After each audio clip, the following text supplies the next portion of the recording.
అందరికీ పేరు పెట్టిన ధన్యవాదాలు.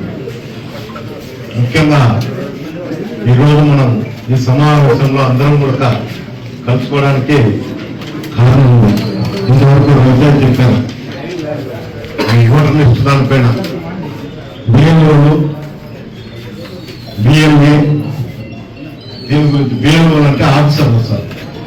ప్రభుత్వానికి అనుకూలంగానే బిఎల్ఓలు పనిచేస్తారు తప్ప మనకు అనుకూలంగా పనిచేసే పరిస్థితి ఉన్నది.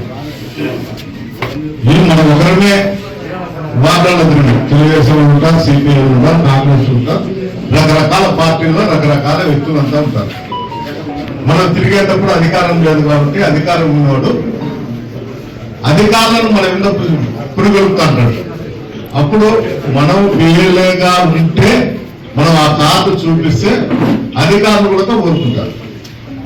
దయచేసి మీకు అందరికీ ఏంటి చెప్తున్నా అంటే ఓటర్ లిస్టు వెరిఫికేషన్ మనము కన్నా బిఎల్ఏగా లేకపోతే మన పేర్లు కానీ మన పార్టీకి సంబంధించిన సానుభూతి పనులకు కూడా ఓట్లు పోయేదానికి చాలా అవకాశాలు ఉంటాయి. మనం బిఎల్ఏగా దాదాపు తీసుకుంటా ఉన్నాం. ఇప్పటికే అందరూ కూడా ఫోటో ఇచ్చి చేసే ఆఫీస్లో ప్రతి ఒక్కరికి కూడా కార్డు వస్తుంది. అది ఉన్నప్పుడు మనం వార్తలు జరిగేదానికి ఆస్కారం కూడా ఉంటుంది. ఇంకోటి ఏమంటే ఓటర్ లిస్ట్ లో కూడా ఓటర్ లిస్ట్ లో పేరుకు మన దగ్గర ఉన్నట్టు ఓటర్ ఐడి కానీ లేకపోతే ఆధార్ కార్డు కానీ ఖచ్చితంగా ఓటర్ లిస్ట్ లో పేరుకు మ్యాచ్ అవుతారు. ఒకవేళ మ్యాచ్ కాకపోతే ఆ ఓటు పోతుంది. అందుకే మనకు ఫామ్ ఇచ్చారు. ఆ ఫామ్ లో ఓటర్ లిస్టుకు మన దగ్గర ఉండే ఆధార్కు దీంట్లో మ్యాచ్ అయ్యే విధంగా మన పేరును కొత్త అప్లికేషన్ లో జతపరిచి బిఎల్ఓకి ఇస్తే మంచిది. ఎందుకంటే గతంలో ఎప్పుడు కూడా పూర్తి స్థాయిలో జరగడం లేదు. ఇప్పుడు ఈ కూటమి ప్రభుత్వం వచ్చిన తర్వాత ఎక్కువ ఓట్లు తీసేసేదానికి ఆస్కారం ఉంది. చాలా రాష్ట్రాలలో ఇదే జరుగుతుంది. కొన్ని రాష్ట్రాలలో అయితే ముస్లింస్ ఓట్లు ప్రతి వార్డుకు 100, 200, 300 తీసుకుంటారు. ఆ రాష్ట్రంలో లక్షల కొద్ది ఓట్లు తీసేస్తారు.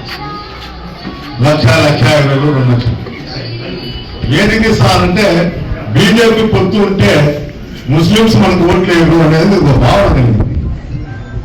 ఓటు అనేది అక్కడ నిలబడిన వ్యక్తిని బట్టి అక్కడ ఉండే పరిస్థితులను బట్టి ఓట్లు వేస్తారు తప్ప వాళ్ళు ఊహించుకున్నట్లు కులాల మధ్య చిచ్చు పెడుతూ కులాలతో రాజకీయాలు చేసేది చాలా రాష్ట్రాల్లో జరుగుతుంది. అందుకనే మనం కూడా ప్రతి ఒక్కరు కూడా బిఎల్ఏగా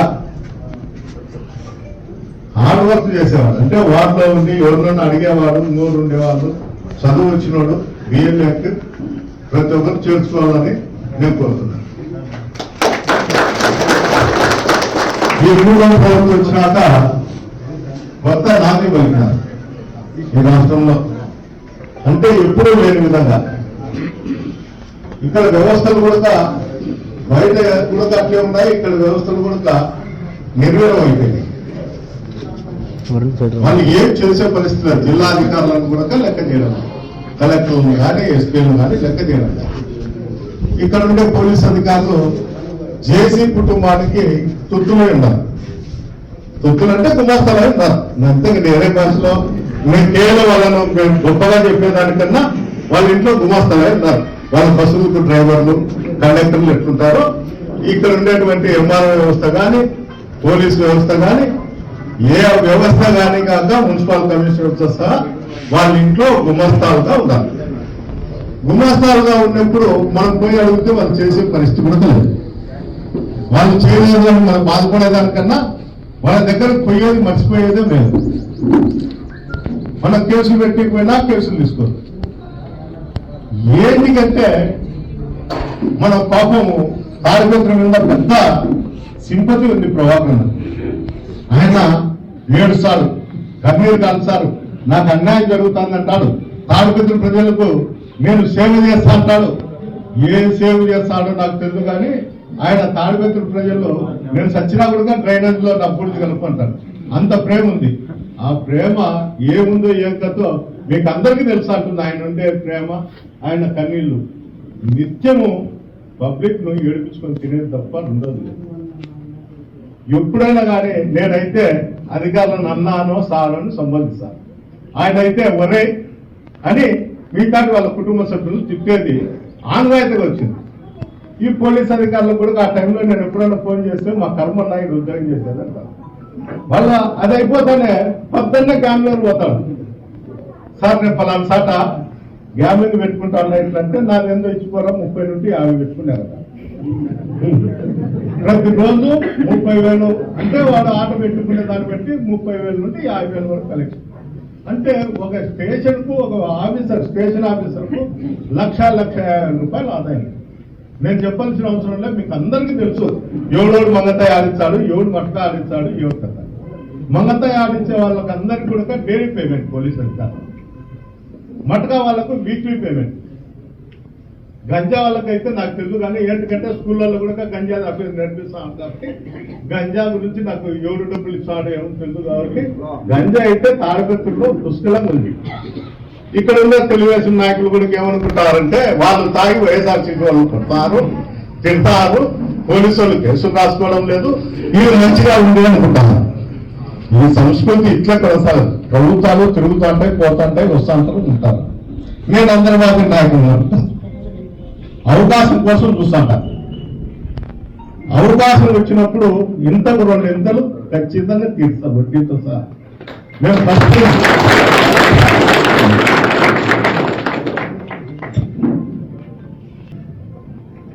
నేను ఇక్కడ ఎమ్మెల్యేగా వచ్చినప్పుడు, నేను ఇన్ఛార్జికి వచ్చినప్పుడు గ్రామాలలో తిరిగేటప్పుడు అందరూ అంటాను నేను ఎల్లనూరు పుట్లూరు మాదిరి ఇక్కడికి వచ్చి గ్రామాలలో కక్షలు పెడతా అంటారు అని. నాయన ఎల్లనూరు పుట్లూరు కొడుకు మేము పెట్టిండేది కాదు నాయన, ఆ సంజీవ్ నగర్ లో ఉన్న మహానుభావుడు పెట్టిండేది మాకు కూడా వాళ్ళకి ఆధిపత్యం కావాలి. ఎంతసేపు ఉన్నా మా ఇంట్లో అన్నం తినాలా, మన ఇంటికాడ కాయలు ఉండాలి. నేను వచ్చినాక తాడిపత్రుల్లో ఆ పరిస్థితి ఉండకూడదని ప్రతి గ్రామంలో కూడా నేను చెప్తానే వస్తాను. మీరు అన్నదమ్ములు మాత్రం ఉండండి, గ్రామాలలో కక్షలు పెట్టుకోవద్దండి. ఏదన్నా ఉంటే నేనే కష్టమో నష్టమో లాభమో రాజకీయంగా కానీ ఇంకో విధంగా కానీ నేను ఎదుర్కొంటా వాళ్ళని నేను ఎమ్మెల్యే అయినప్పుడు, నేను ఇన్ఛార్జ్ వచ్చినప్పుడు, ఇప్పుడు కూడా నేను అదే చెప్తాను. అది చెప్పి నేను పొరపాటు చేసిన. ఏంటంటే ఈ విధంగా తాడిపత్రుల్లో అరాచక పాలన జరుగుతుందని నేను ఊహించలే. అంటే మనము కూడా ఓ మార్పు తీసుకొస్తున్నాము, వాళ్ళు కూడా ఆ మార్పు కోరుకొని ప్రశాంత వాతావరణం ఈ కాన్స్టిట్యూన్సీ తీసుకొస్తారనే ఆలోచన నాకు ఉంది. కానీ దాన్ని భిన్నంగా ప్రవర్తిస్తారు. అంటే మీరు వెధవనా కొడుకులు, వైఎస్ఆర్సీపీ లీడర్లు, మీకు ఏమీ తెలియదు, నేను చెప్తాడా నేను చేస్తాడా ఇట్లా చేయాలా, పోతినా కొడుకల్లారా మీరు చేయకనే మీకు ఇప్పుడు ఈ పరిస్థితి పట్టింది అని చెప్తాడు. అంటే ఇప్పుడు మనకందరికీ గుణపాఠం వచ్చింది. భయపడతా అంటే ప్రతిరోజు భయమే ఉంటుంది. నాకు భయం ఉంటుంది, భయం లేక కాదు, అతనికి భయం ఉంటుంది. అతను జరుగుతుంది కాబట్టి అతను మాట్లాడగలుగుతాడు. ఎవరినైనా ఒంటరిగా ఉండే వాళ్ళని కొడతాను, కొట్టే వాళ్ళని కొట్టినా వెదవా అంటే అబ్బా నేను మీతో పని లేదు, నాకు ఎవడోడు దొరుకుతా అంటాడు ఒంటరిగా పోయేవాడు మోటార్ సైకిల్లోనూ హోటల్ కాడ వాళ్ళని కొడతా తప్ప నీ జోలికి నేను రాను అంటాడు. నేనైతే అనుక్షణం ప్రతి గంట కూడా అతని కోసం వెయిట్ చేస్తాను. ఎప్పుడు పిలిచినా, ఎక్కడ పిలిచినా, ఎక్కడ పోయినా అతను పిలిచే నేను ఎదుర్కొనేదానికి సిద్ధంగా ఉన్నాను. 61 సంవత్సరం ఉంది నాకు. అబ్బబ్బ అంటే ఒక 10 సంవత్సరాలు బాగా తిరగలుగుతాం. 10 అయిపోయినాక ఎట్లంటే మనం పక్కన కూర్చోబెట్టి మన కోడల్లో పిల్లల్లో ఎవరో అన్నం పెట్టాల్సిన పరిస్థితి వచ్చింది. ఆ టైం వరకు నాకు వెయిట్ చేసే పరిస్థితి కూడా లేదు. అతను ఏం చెప్తున్నాడు, నీ గవర్నమెంట్ వచ్చేంత వరకు ఏంటికి ఇప్పుడే చూసుకుందామని చెప్తున్నాడు ఒకసారి ప్రెస్ మీట్. నాకు అంత ఓపిక లేదని కూడా నేను తిరిగి చెప్పిన. మళ్ళా 3 సంవత్సరాలు నేను వెయిట్ చేయాల్సిన అవసరం కూడా లేదని కూడా నేను తిరిగే చెప్పిన. అతనన్న మా కుటుంబాన్ని ఒకనే చెప్పినాడు, నేను వాళ్ళ వంశానంతా రమ్మని కట్ట కట్టుకొని వాళ్ళ వంశానంతా రమ్మని మా కుటుంబ వంశం. నేను రాజకీయంగానే కాదు అన్ని విధాలుగా అతన్ని ఎదుర్కొనే దానికి నేను సంసిద్ధంగా ఉన్నాను. అందువల్ల ప్రతి ఒక్కరి ఆలోచన కూడా మనము జగన్మోహన్ రెడ్డి గారి ఆదేశాల మేరకు పార్టీ కోసం పనిచేస్తాం, పార్టీ కోసం అనుక్షణం పనిచేస్తాం. ఏంటికిలే ఎలక్షన్లు 3 ఏళ్ళు ఉన్నాయి, మున్సిపల్ ఎలక్షన్లు చేస్తామా వద్దా అనే ఆలోచనలు ఇవన్నీ పెట్టుకోవద్దండి. ఎట్టి పరిస్థితుల్లో మనము మన నాయకుడు జగన్మోహన్ రెడ్డి గారు ఆదేశిస్తే ప్రతి వార్డులో కూడా నేను క్యాండిడేట్ పెడతా, ఎలక్షన్ చేసి తీరుతాను.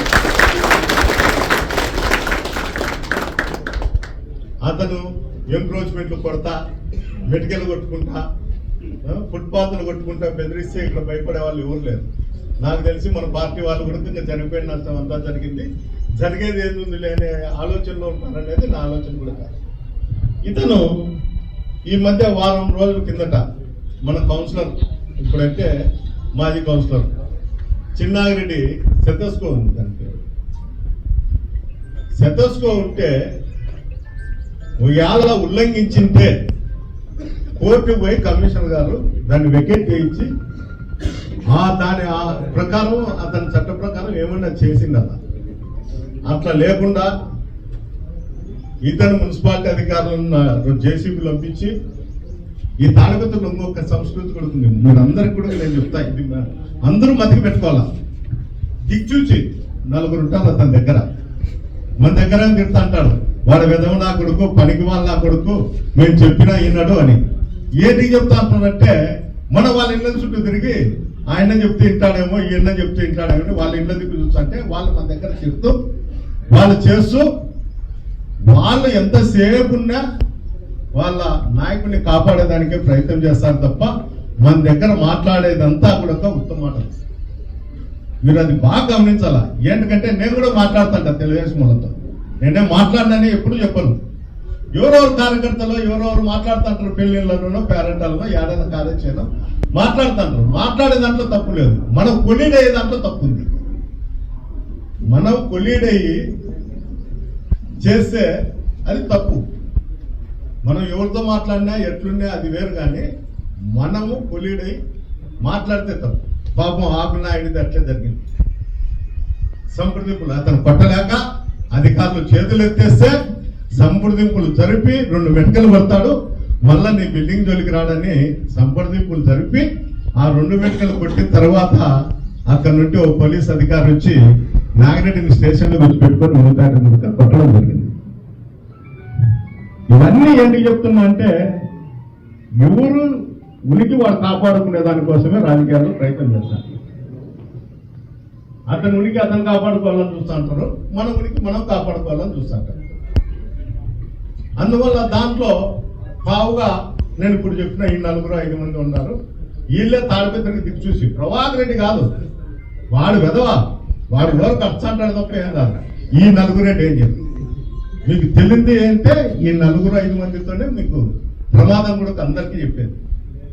నాకు ప్రమాదమే, మీకు ప్రమాదమే. నేను మాట్లాడినాను కాదు, పిల్లలలో కానొచ్చి ఏమన్నా బాగున్నా అంటే ఏమన్నా బాగున్నా అని చెప్తాంట. కానీ వాళ్ళతో మనం ఆలోచన చేస్తే అనుకో మనం పతనం మొదలైనట్లే. దీంట్లో ఎలాంటి ఆలోచన కూడా లేదు. అట్లా నాగిరెడ్డిది అయిపోయింది. ఇతను అన్ని నీతులు చెప్తాడు, ఎన్క్రోచ్మెంట్లు కొడతా, దారిలో లేకుంటే నేను తాడిపత్రిని అభివృద్ధి బాటలో నడిపిస్తా అని చెప్తాడు. నాయుడు కొట్టినాక జీరో రోడ్ కృష్ణాపురంలో వాళ్ళ బంధువు డ్రైనేజ్ పైన పిల్లర్ వేసి బిల్డింగ్ కట్టాడు టర్నింగ్లోనే. అది కానరాదా దానికి? డెవలప్మెంట్ ఎంక్రోచ్మెంట్ అంటే నాగిరెడ్డి మెడికల్లో, లేకపోతే నిన్న బీజేపీ లీడర్ రామకృష్ణాడి ఫుట్పాత్ తప్ప అది కానరాదా తనకి? ఏంటి ఇదంతా ఏం లేదు. అతని టార్గెట్ అంతా వైఎస్ఆర్సీపీ సానుభూతి పరుల మీద, వైఎస్ఆర్సీపీ నాయకుల మీద. ఎవరన్నా కానీ ఉంటే అతనికి సరిపోకుండా ఏ వ్యక్తి తాడిపత్రులో ఉన్నా కూడా వాళ్ళవి ఎంక్రోచ్ లో కొట్టల్లా అని. అంతెందుకు గాంధీ కట్ట నుండి నంద్యాల రోడ్డు వరకు నోటీస్ ఇవ్వకుండా కొట్టాను రోడ్. అది ఎక్కడన్నా కానీ నోటీస్ ఇచ్చి తర్వాత కొడతారు. నోటీస్ ఇవ్వకుండా అవన్నీ కొట్టినాడు. కొట్టి రోడ్ వేసినాడా వేయలే, డ్రైనేజ్ వేసినాడా వేయలే. ఎవరన్నా డబ్బు ఇస్తారేమో అని చూసినాడు. ఎవరు ఆ సందులో ఎవరు డబ్బు ఇలే, అతనికి లొంగలే. అతని ఇంటికాడికి ఈ 4 పంపిలేదు సార్ రాయబారం. ఈ 4 పంపించింటే పాపం అతను గిట్టుకుందేమో, ఎవరితో పంపిలే రాయబారం. పంపిలేదు కాబట్టి అతనికి అగ్నెస్ట్ ఉండాలనే ఆలోచన, లేకపోతే అతని పార్టీ వాళ్ళకి అతను కూడా కొట్టేసినాడు, వదిలేసినాడు. ఏమంతెందుకు తిక్కురామ స్వామి మఠం ఉన్నట్టు చింతరాజదేవాల వరకు కొలతలు వేసినాడు, మార్కింగ్ వేసినాడు. మాజీ మున్సిపల్ చైర్మన్ చేతనైతే కొట్టమని నేను కూడా సహకరిస్తా. వాడు మొగోడైతే వాడు నీకు చెప్తాడు కొట్టమను, నేను కూడా సహకరిస్తా. పదమ్రా, నువ్వు ఎంత కొలత పెడితే కొడతావు కొట్టు, నీకైతే చేత కాదు. ఆడ ఎవరో ఒకడు ఉంటాడు నీకు కావాల్సినోడు, వాడు వసూలు చేసుకొచ్చి ఇచ్చాలంటే చూపెట్టుకునే ఇప్పటికి కొడతా. కొట్టు, మార్కేసినావు కదా కొడుతురా. నువ్వు ఎప్పుడు చేసి ఉండి పెడతావో వితౌట్ నోటీస్ ఇచ్చి కొట్టు, మేము కూడా సహకరిస్తాం మా పార్టీ తరఫున. ఇంకా ఎవరన్నా వరకు ఈ గ్రామంలో పెద్దలు ఉంటే కదా తాడిపత్రి మున్సిపాలిటీ పరిధిలో వాళ్ళని నేను కూడా నచ్చ చెప్తా. అయ్యా కొట్టు నేను ఏమవుతానో అవే చేస్తాను అని చెప్పి వెంకటేశ్వర గుడి శ్రీగుడి నిలబడితే ఇప్పుడు చూస్తే కానొస్తుంది.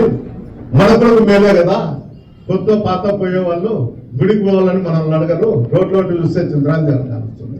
కొట్టమన్న వాడు మొగోడైతే అవి కొట్టాడు. ఏమంటే అది క్యాష్ వచ్చింది, ఇది క్యాష్ రాలేదు కాబట్టి కొట్టాడు. ఎలవంక గురించి చెప్తాను. ఎలవంకలో కొలత లేరా అంటే కొలత కూడా కేరు ఎంఆర్ఓలో ఉంది, మున్సిపల్ సిబ్బంది కూడా కొలత లేరు. ఎందుకేరు? దానికి సంబంధించిన దాంట్లో ఉండే వాళ్ళంతా తెలుగుదేశం నాయకులు, తెలుగుదేశం ఉంది, అందువల్ల ఏరు. ఇవన్నీ అందరికీ తెలుసు. ఇంకోటి ఏమంటే సివి రోడ్డు నుండి కాలేజ్ రోడ్ మార్కింగ్ కూడా పాపం ఆయనే శ్రమపడి కోర్టుకు పోయి తీసుకొచ్చి, ఏ బాబు ఏమ్మా మనం అధికారంలో ఉన్నప్పుడు అతనే కోర్టుకు పోయి ఇంజక్షన్ తీసుకొచ్చి కాలేజ్ కాంపౌండ్ కట్టకుండా అతనే కొంత ఇచ్చినాడు. కొట్టమను, మేము సహకరిస్తాం కదా. ఇవన్నీ కొట్టాడు. ఏంటంటే అతను ఓట్లు వేసేవాడని ఉంటాడు, అతను డబ్బు ఇచ్చేవాడని ఉంటాడు, దాంట్లో ఏమి నాడని ఉన్నాడు. పాపం హోటల్ పెట్టినారు, వాళ్ళ ఇంటికి చికెన్ వైనికే చంపింది, చికెన్ మటన్ వైనికే. నేను చెప్పేది అబద్ధం కాదు. మీకు అందరికీ ఎవరెవరు మిత్రులు ఉంటారు, ఎప్పుడన్నా ఊరు బయట వినప్పుడు మాట్లాడండి. ఏంటికి లేదన్నా దాని గురించి మళ్ళా నువ్వు ఏడన్నంటే మళ్ళా మాకు ఇబ్బంది అంట. అతను ఇప్పుడు హోటల్ పెట్టుకోమని మాకు అబద్ధాలు అభిరుచి హోటల్. నీ ఏమో మేము హోటల్ పెట్టుకొని ఈ పరిస్థితుల్లో కాంపిటీషన్ లో నీ ఇంటికి కేజీలు చికెన్ ఆడంపిస్తామని అతను హోటల్ కూడా పెట్టుకోకుండా అతను ఏదో వ్యవసాయం చేసుకుంటూ బతుకుతాను. ఇది ఇతని పరిస్థితి. చికెన్ వాయ, రొట్టెలు వాయ, బియ్యంగలతో వసూలు చేస్తాడు. ఈయన బతుకు, ఈయన కథ. తాడిపత్రి ప్రజలు మంచోళ్ళు అంటారు. ఈయన మంచోళ్ళు కాదు, భయపడతాంటే భయపడించుకుంటాడు కాబట్టి తాడిపత్రి ప్రజలు మంచోళ్ళే. ఒకసారి తిరుగుబడింది మంచోడని వాడు చెప్పమన్నప్పుడు. ఇప్పుడు మమ్మల్ని ఏమంటాడు, వాడు యాక్సిడెంట్ వచ్చి ఈడ తిడతాడు, ఫ్యాక్షన్ పెట్టాలని చూస్తాడు, వాళ్ళు చేస్తాడు. మీరు తిరగబడండి, ఒకసారి కొట్టండి, మెట్టు కొట్టండి.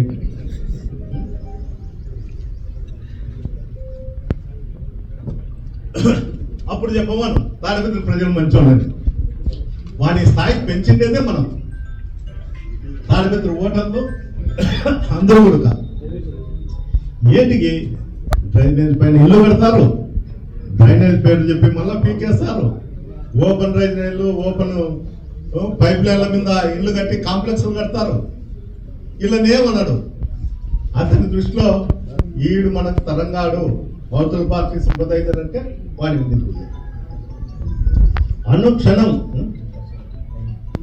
అనుక్షణము దోపిడీకే ప్రాధాన్యత ఇస్తాడు తప్ప ఏదైనా లేదు. ఇవన్నీ ఇతను చేసే అరాచకాలు, అక్రమాలు ఏంటంటే అన్ని ఉన్నాయి. ప్రతిరోజు కూడా నేను వచ్చినప్పుడు, ఇన్ఛార్జ్ వచ్చినప్పుడు చికెన్ మీద ఒకటి మాట్లాడతాను. ఈరోజు జొర్రొట్టెలోళ్ళు వేరే, తీయంగలతో వసూలు చేస్తాడు, చికెన్తో వసూలు చేస్తాడు. వాడు ఏమిట్లో వసూలు చేయడా? లాస్ట్కు మున్సిపాలిటీ చెత్తేసేకి వీరాపురం కాడ గుంతలో లేస్తాడు. ఇంతకుముందు అన్న ఉండేది అక్కడనే, హుసేన్పురం కాడనే అన్న ఉండేది డంపు, స్టీల్ ప్లాంట్. అది ఖాళీ చేసి అక్కడ వాళ్ళ వర్గీయులకు మేలు చేసే దానికోసం ఆ డంపు తీసుకుపోయి ఆ మట్టి కోసం తోలిన గుంతలలో మట్టి వేస్తాడు. వీటి వరకు ఇప్పుడు వరకు కూడా లేదు. అంటే అతను చెప్పేదేమో శ్రీరంగనీతం, చేసేదేమో పనిపాల పనులు. అందరికీ నమ్మిస్తారు.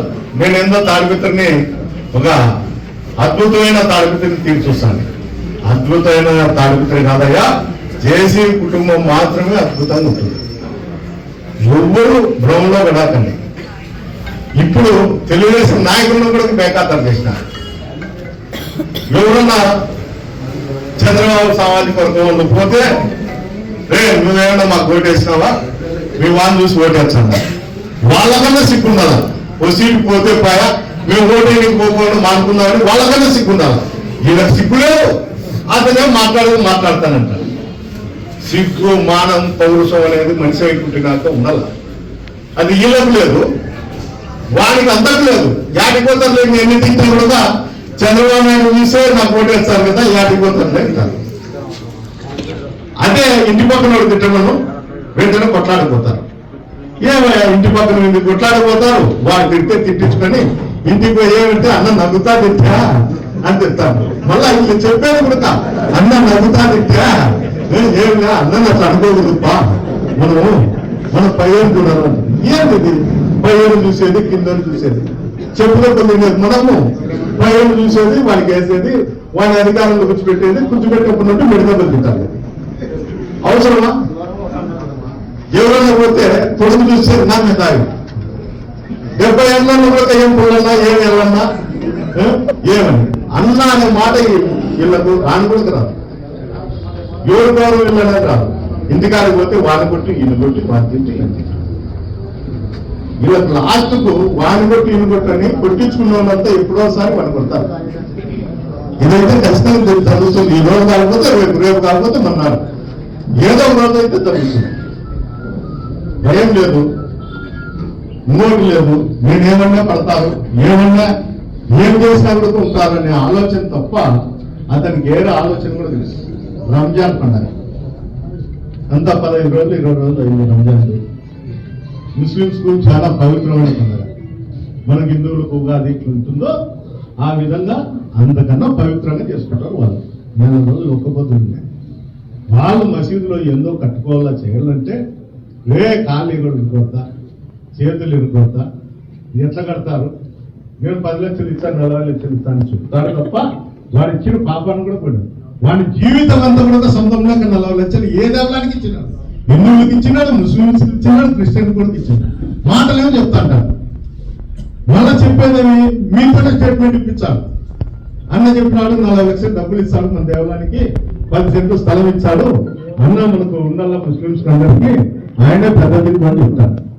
కానీ ముందు వీకేది మీ దేవాలయాలు దొరికొచ్చారు. ఈ 3 వీకేది, ఆ 3 వీకేది. నాకు మధ్యలో తరకా వీకినాడు. ఇప్పుడు ఎందుకు వీకెళ్ళని ఆలోచన చేస్తాడో తెలుసు. ఏదైనా వీకినికి ప్రయత్నించి వాడికి వీపుతారు సార్. అది బట్టి ఖచ్చితంగా నాకు తెలుసు. ఎందుకంటే ఒకప్పుడు ఎవరు సపోర్ట్ చేయలేకపోయినారు. ఈరోజు రాజకీయ పార్టీలు అందరూ అండగా ఉంటారు. అందులో నేనైతే ఖచ్చితంగా ఉంటాను. మీరు పిలిచకపోని ఉండకపోని నేనైతే ఖచ్చితంగా ఉంటాను. మీలో 100 మంది ఉంటే 101 వాడు నేను ఉంటాను వెనకాల. కానీ ఏంటి చెప్తున్నా అంటే ఈ అరాచకాలు యాడో సాటి నిలబడాలి. నిలబడకపోతే మనం ఎవరు తాడిపత్రులు ఉండాల్సిన అవసరం లేదు. వలస పోవాలి. ఈ బానిస బతుకులు బతికే బదులు, ఇంత నీచంగా బతికే బదులు వలస పోవాలి. ఈ కదిరి ఇట్లా పోతారు. కరువు వచ్చినప్పుడల్లా ఎక్కడెక్కడో కేరళలో ఎక్కడంటే అక్కడ బతుకుతాను. అట్లా పోయి బతికేది మేము బయటకు పోయి ఏమి మన ఇంట్లో మన అన్నం తిని, మన బట్ట కట్టుకొని, మన ఇల్లు పెట్టుకొని, మనం నీళ్లు తాక్కుంటూ వాటింటికాడ బానిసత్వం చేయాల్సిన అవసరం ఏం లేదు. అందరూ కూడా ఆలోచన చేయండి.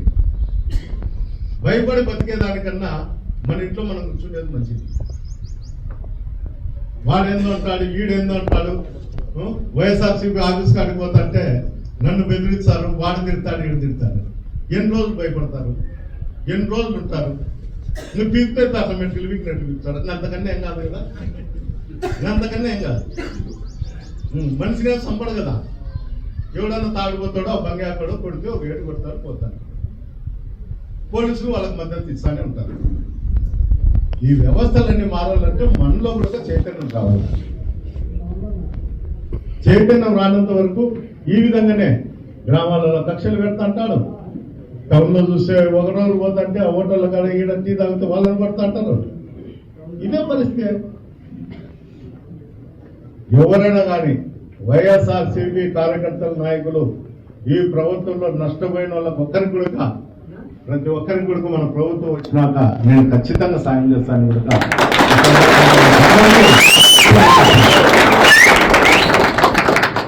ఇంకా 3 సంవత్సరాలు ఉన్నాయి, 4 సంవత్సరాలు ఉన్నాయి, ఎలక్షన్లు ఉన్నాయి, అప్పుడు చేస్తాం లేదు, ఇంకో 6 నెలలు ఉందాం, ఇంకా సంవత్సరం ఉందా అనేది మర్చిపోదు.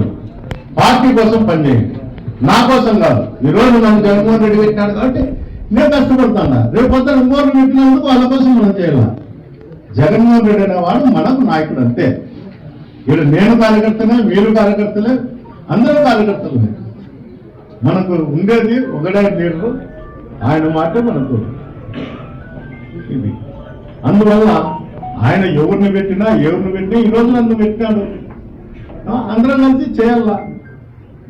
మీరు చేయకోకుండా పెద్దారెడ్డినంత ఏం లే, మాకు మేలు అంటే వాళ్ళు గెలుస్తానే ఉంటారు. ఉంటారు ఈ అలసాట్లు పడతాను, చేసిన వాళ్ళు ఇబ్బంది పడతా అంటారు. ఖచ్చితంగా పార్టీకి చేసిన వాళ్ళు ఇబ్బంది పడతారు. వాళ్ళేమో ఇబ్బంది పడుకోకుండా ఉన్నారా? ఇబ్బంది పడతారు. వాళ్ళు బాగుండి మనం ఒకరే ఇబ్బంది పడతా అంటే ఉన్నప్పుడు చిన్న తప్పులు, వీళ్ళు 10 మంది 5 మంది చేసే తప్పుకు ఆ లోకల్లో మనకు గ్రామంలో కానీ వాటిల్లో కానీ సరిపోకుండా వాళ్ళ కావాలకుండే చిన్న దేశాలకు పార్టీ నాశనం ఉంటుంది. ఎప్పుడన్నా కానీ మనం అధికారంలో ఉండాల, ఆ పార్టీకి సంబంధించిన ఎమ్మెల్యే ఉంటే తప్ప లేకపోతే ఏముండదు. ఎందుకంటే ఇవన్నీ నేను చూసానా. దాదాపు 2 లక్షల ఓటర్లు దెబ్బతింటారు. మన ఓటర్లతో పాటు వాళ్ళ దగ్గర ఉన్న వాళ్ళు కానీ, అమాయకులు కానీ, సామాన్య ప్రజలు కానీ దెబ్బతింటారు. ఈరోజు ఇటుకలు పెట్టి వాళ్ళ దగ్గర విన్నారు. మాత్రమే ఇసుక తోలించుకోవాలా, ఎవరు తోలకూడదు, మున్సిపాలిటీ డెవలప్మెంట్. ఏ మున్సిపాలిటీ ఏమో అందరినీ కాళ్ళు పట్టుకొని అడుగుతా, వాళ్ళు ఏదో ప్లాన్ ఇచ్చి ఇవన్నీ ఏమంటే కదా కాళ్ళు పట్టుకొని వీధి అడుక్కోనన్నా అని మనమన్నా పని చేసుకున్నాం. ఇన్నేమో ప్రతిరోజు 30 ఏళ్ళు ఉంటే మున్సిపాలిటీ డెవలప్మెంట్ కాదు, దేశీ కుటుంబం డెవలప్ అవుతుంది తప్ప మున్సిపాలిటీ డెవలప్ అయ్యే ప్రసక్తి లేదు. అదేంటో మాట్లాడితే వచ్చి అతనితో పాటు మనం దూల పెట్టుకొని ఇంతమ్మా మీ ఇంటికాడ దాచి వేసుకోండి అదంతా అని చెప్తాం. అదన్నా వాటికి సిగ్గర్లు వచ్చింది. ఏదో ఒకటి చెప్తా అంటారు, నోరుంది చెప్తాను, వింటారు, ఏదో డెవలప్ చేస్తారంట. ఒక్క చెట్టు రోడ్డు మీద నాటినాడు పచ్చడి ఉంది తప్ప దాంట్లో ఒక్కటన్నా విలువైన చెట్టు ఉన్నాయి. యాభ చెట్లు, మర్రి చెట్లు, జీవి చెట్లు, ఇవి తప్ప ఏంటివన్నీ ఉన్నాయా?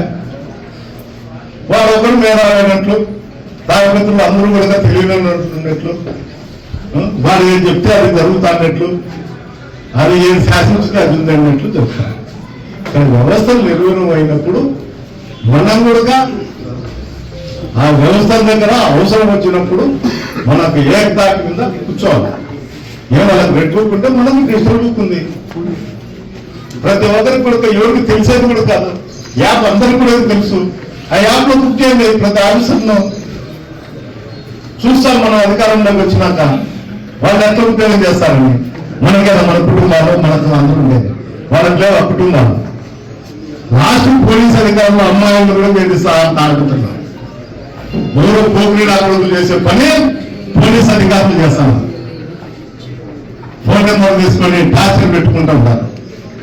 ఇక్కడ ఎస్పీ కలెక్టర్ అనే వాళ్ళు మేలు తాడుగుతున్నాం. ఏదైనా చేసే కుటుంబమే. అందుకే వాళ్ళు వరాతారా అమ్మ అక్క అని తింటారు అధికారులను. వీళ్ళు పడతారు. ఎందుకంటే పుష్కలంగా ఆదాయం ఉంది. ఒక స్టేషన్ ఆఫీసర్కు ప్రతి నెల 50 లక్షల ఆదాయం ఉంది, కింద స్టాక్ కాకుండా. అట్లా తప్పుడు ఎస్పీ ఏం చేస్తాడు, కలెక్టర్ ఏం చేస్తాడు. అందువల్ల దయచేసి మనము అధికారుల మీద నమ్మకం పెట్టుకునే దానికన్నా మనము మన పని చేసుకుంటూ పార్టీని బలోపేతం చేస్తే మంచిదని కోరుకుంటూ ఈ అవకాశం ఇచ్చినటువంటి ప్రతి ఒక్కరికి కూడా ధన్యవాదాలు.